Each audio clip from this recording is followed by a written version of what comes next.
आपण पुण्याला चाललो आहे आणि साताऱ्यातून जस्ट बाहेर पडतानाचं हे चित्र आपण एक्सप्रेस हायवे पुणेवरती चाललो आहे आणि इथं आपण थोडंसं विश्रांतीसाठी थांबलो होतो आणि अशा प्रकारचं हे हिरवंगार निसर्ग जसं कोकण आपल्याला भुरळ घालते त्याच प्रकारे या साताऱ्यातही आज हिरवळीने साम्राज्य उभं केलेलं आहे. अतिशय सुंदर अशी हिरवळ आणि ज्यामध्ये आपण आता प्रवास करणार आहोत. हे बघा समोरून पण वाहने येत आहेत आणि बऱ्यापैकी हायवेला लोकांची रेलचेल चालू आहे. अतिशय सुंदर असं देखणं रूप या साताऱ्याचं. आणि हा जो आपल्याला इकडं पाहायला मिळतोय तो सज्जनगड, अजिंक्यतारा हा जो डोंगर आहे तो बघा असा धुक्याने भरलेला आहे. साईडला पूर्ण हिरवळ आणि हे धुकं असं रानंसुद्धा हिरवीगार झालेली आहे. मस्त असा हा व्ह्यू पाहण्यासाठी आपण लांब लांब जात असतो, कोकणात जात असतो. पण हे आपल्या साताऱ्यात पण असे बरेचसे पॉईंट आहेत तिथं हिरवळ आहे आणि ह्या हिरवळीचा आपण नक्की आनंद घ्यायला हवा.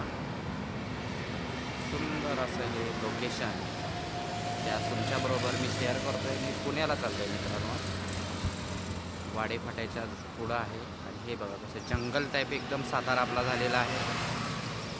स्वच्छ सातारा, सुंदर Satara, clean Satara and green Satara.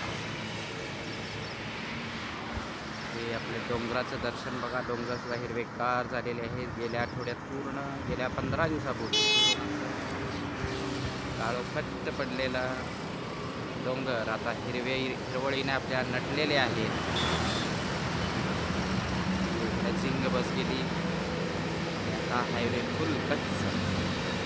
वाहतुकीची अतिशय शिस्तबद्ध अशी वाहतूक आपल्या या रोडवरती चालते आणि शांत संयमी शहर म्हणून आपल्या साताऱ्याची ओळख आहे.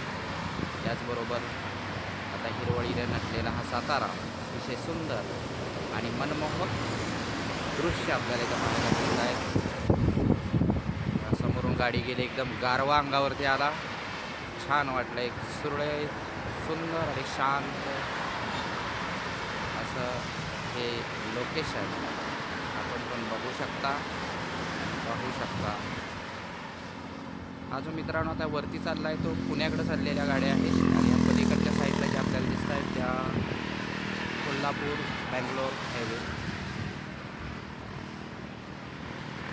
सुंदर साताऱ्याचं दर्शन आपल्याला इथे घडत आहे. अशा ह्या डोंगराच्या मधोमध उभारलेल्या ह्या बिल्डिंग्स खास या लोकांनी आपल्याला निसर्गाचा आनंद घेता यावा म्हणून इथं राहण्यासाठी जागा घेतलेल्या आहेत, फ्लॅट घेतलेले आहेत आणि हे कंटिन्यूज 9 ते 10 महिने असंच वातावरण ह्या साताऱ्यात आहे हिरवंगार. त्यामुळं हल्ली साताऱ्याला खूप पसंती आहे, डिमांड आहे. धन्यवाद. भेटूया पुढच्या व्हिडिओमध्ये. नमस्कार.